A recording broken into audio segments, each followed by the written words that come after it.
Итак, очередная замена масла. Сейчас зима, холодно. Мы решили масло поменять по сроку. В общем, из-за того, что холодно, длинные шланги он не прокачивает. То есть очень медленно. Поэтому укоротил по минимуму сколько можно. И в итоге, смотрите, как быстро бежит. Это вот мы уже минут, я не знаю, 5, наверное, стоим. Как льется.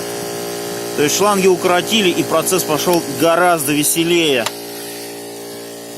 Так что, ребята, берите на заметку. Так что вот так.